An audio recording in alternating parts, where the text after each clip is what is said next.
Question number 31 से लेकर हम 60 तक ये 30 क्वेश्चन आज हम हिंदी के कंप्लीट करने वाले हैं। तो सबसे पहले हमारा ये एक पैराग्राफ है जो अपठित गद्यांश होता है, उसको पहले हम पढ़ते हैं।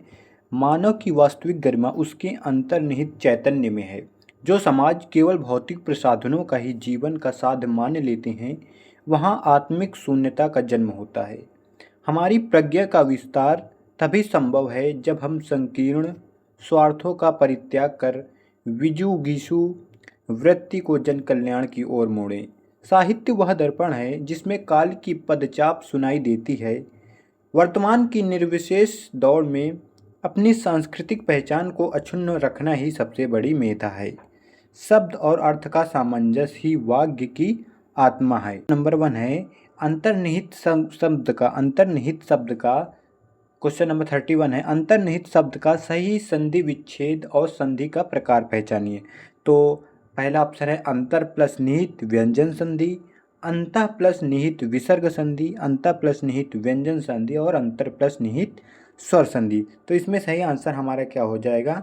अंतः प्लस निहित अर्थात विसर्ग संधि, ये वाला हमारा सही ऑप्शन है।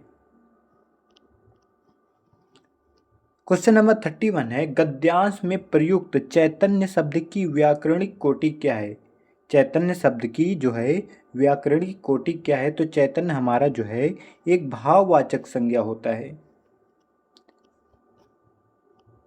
क्वेश्चन नंबर 33 है गद्यांश के संदर्भ में प्रज्ञा शब्द का सर्वाधिक उपयुक्त अर्थ क्या होगा? प्रज्ञा का मतलब क्या अर्थ है? बुद्धि की वह शक्ति जो जीवन सृजन करे, सामान्य जानकारी, केवल किताबी ज्ञान। तो इसका सही आंसर है बुद्धि की वह शक्ति जो नवीन सृजन करे। क्वेश्चन नंबर 34 है निर्विशेष शब्द में प्रयुक्त सर्वनाम विशेषण की स्थिति क्या है?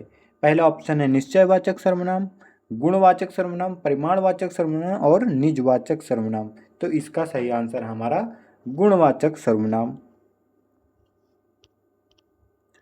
क्वेश्चन नंबर 35 है विजिगीषु शब्द का सही अर्थ और मूल शब्द पहचानिए। विजिगीषु में सही अर्थ क्या है इसका और इसका मूल शब्द मतलब कौन कौन शब्द मिलकर बना है? तो पहला ऑप्शन है जीतने की इच्छा रखने वाला, और ये दिया हुआ है भोजन की इच्छा, मरने की इच्छा और त्यागने की इच्छा। तो इसका सही ऑप्शन है जीतने की इच्छा रखने वाला और वी प्लस जी प्लस सन प्लस उ, इसका सही मूल शब्द होगा।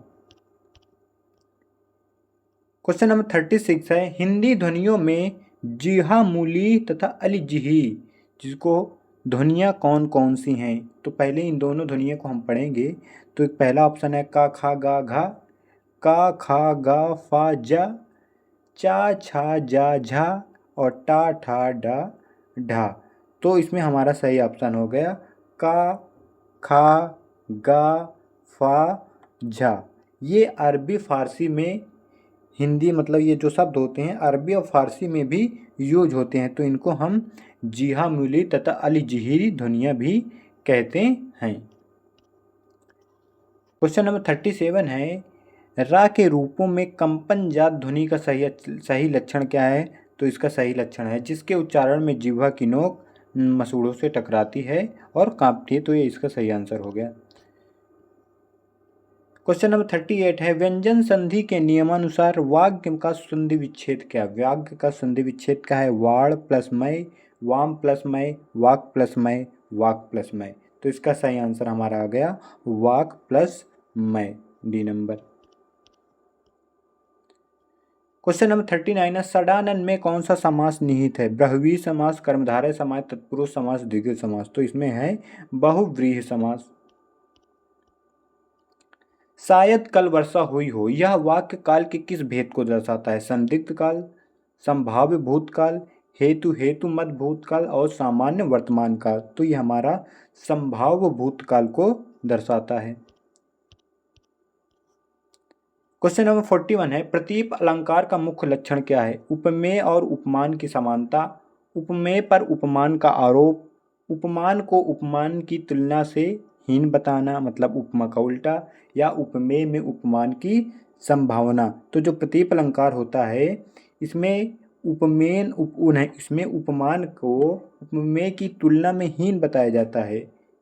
जैसे चंद्रमा का उपमेय हो गया मुख, मुख के सामने हीन या छोटा दिखा दिया जाता है। तो इसका सही आंसर हो गया हमारा उपमान को उपमेय की तुलना में हीन बताना। क्वेश्चन नंबर 41 है, भाववाच्य के संदर्भ में कौन सा कथन सर्वथा शुद्ध है? भाववाच्य के संदर्भ में, तो ये उसकी परिभाषा होती होगी भाववाच्य की। इसमें कर्ता की प्रधानता नहीं होती है, तो इसमें क्रिया अकर्मक होती है। इसमें कर्ता की प्रधानता नहीं होती है, तो हमारा सही आंसर हो गया इसमें कर्ता की प्रधानता नहीं होती है। क्वेश्चन नंबर 43 है, किसी ने मेरा पेन ले लिया, इस वाक्य में किस प्रकार का सर्वनाम है? किसी ने मेरा पेन ले लिया, तो इसमें पेन ले लिया अनिश्चयवाचक सर्वनाम, निश्चयवाचक सर्वनाम, निजवाचक सर्वनाम और प्रश्नवाचक सर्वनाम। तो इसमें है हमारा अनिश्चयवाचक सर्वनाम।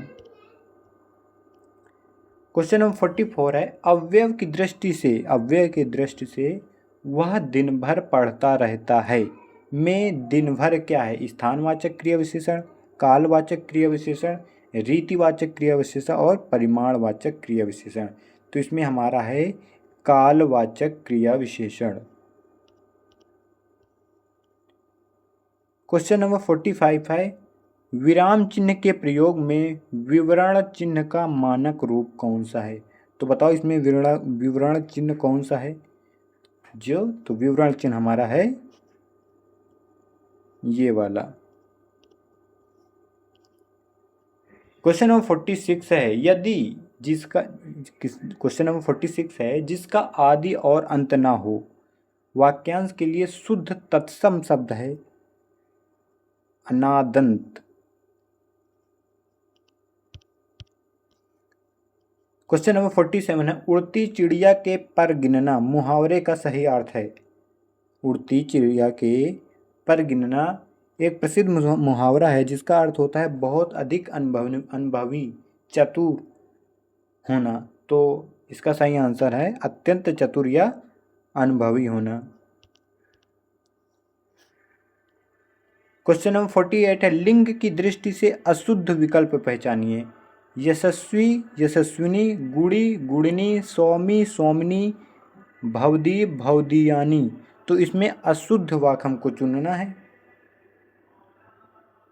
तो जो है भवदी का भवदीयानी ये हमारा अशुद्ध है, बाकी सब हमारे शुद्ध वर्ण हैं।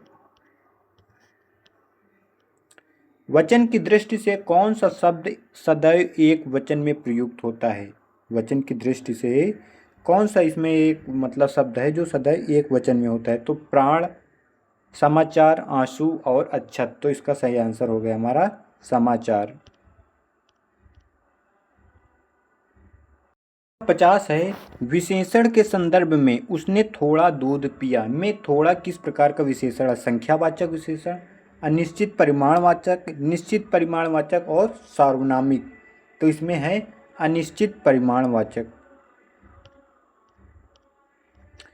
क्वेश्चन नंबर 51 है, हिंदी साहित्य में कवि शिरोमणि की उपाधि किस कवि को दी गई? गोस्वामी तुलसीदास को, सूरदास को, कबीरदास को और केशवदास को। तो केशव जो हमारे तुलसीदास है इनको कवि शिरोमणि की उपाधि हमारे गोस्वामी तुलसीदास को दी गई थी। क्वेश्चन नंबर 52 है, त्यागपत्र उपन्यास के रचयिता कौन है जो मनोवैज्ञानिक उपन्यासों के लिए प्रसिद्ध हैं? तो प्रेमचंद, फणीश्वरनाथ रेणु, यशपाल और जैनेन्द्र कुमार। तो इसका सही ऑप्शन हो गया जैनेन्द्र कुमार।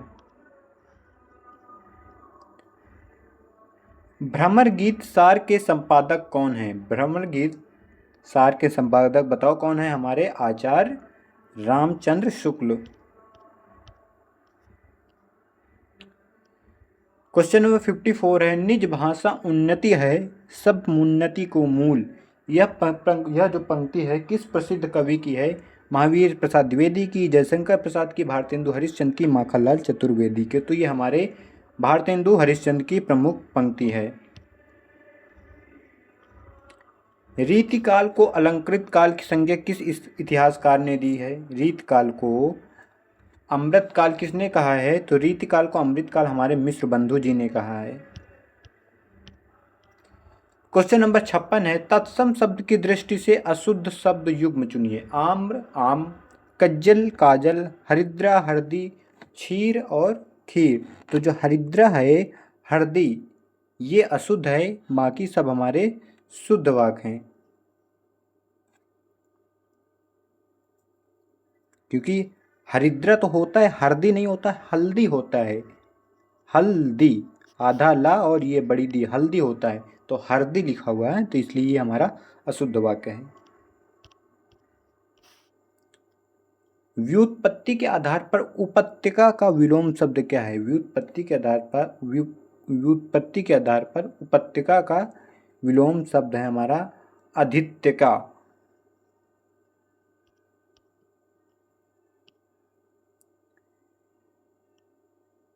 क्वेश्चन नंबर 58 है, भाषा अधिगम में सतत और व्यापक मूल्यांकन का सबसे महत्वपूर्ण पक्ष क्या है?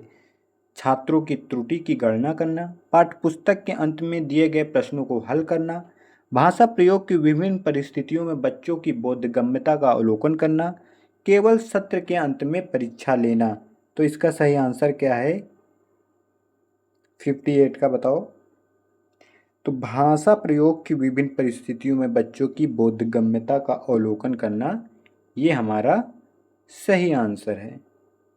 क्वेश्चन नंबर 58 का सी सही है। क्वेश्चन नंबर 59 है, एक बहुभाषिक कक्षा में बच्चों की मातृभाषा को शिक्षक को किस रूप में ग्रहण करना चाहिए? एक जटिल समस्या के रूप में, भाषा सीखने में एक बड़ी बाधा के रूप में, कक्षा के वातावरण को अशांत करने वाले तत्व के रूप में, एक अनिवार्य भाषाई संसाधन और ज्ञान के आधार के रूप में। तो इसका सही आंसर हमारा है एक अनिवार्य भाषाई संसाधन और ज्ञान के अधिकार के रूप में शिक्षक को करना चाहिए। क्वेश्चन नंबर 60 है, भाषा अर्जन के संदर्भ में निम्नलिखित में से कौन सा कथन सत्य है? भाषा अर्जित करते हैं तो इसमें कौन सा कथन सत्य है? यह केवल विद्यालय में ही असंभव है, यह एक सहज, स्वाभाविक और अनौपचारिक प्रक्रिया है, इसमें व्याकरण के नियमों को रटना अनिवार्य है, यह केवल शिक्षक के मार्गदर्शन में ही होता है। तो जो भाषा हम अर्जित कर सकते हैं, विद्यालय में तो अर्जित ही कर सकते हैं, बाकी और भी कई जगह है जहाँ हम भाषा अर्जित कर सकते हैं। तो इसका सही आंसर है यह एक सहज, स्वाभाविक और अनौपचारिक प्रक्रिया है। सही आंसर हमारा क्वेश्चन नंबर 60 का बी हो गया। तो जैसे जैसे हम क्वेश्चन पढ़ाते हैं आप लोगों को आंसर कर देना है। आंसर तो बाद में हम बताएंगे, लेकिन आप लोग भी आंसर करते चलेंगे, तो इससे आपकी प्रैक्टिस जो है बहुत अच्छे से होगी। तो ठीक है, ये हमारे 30 क्वेश्चन हो गए आज हिंदी के।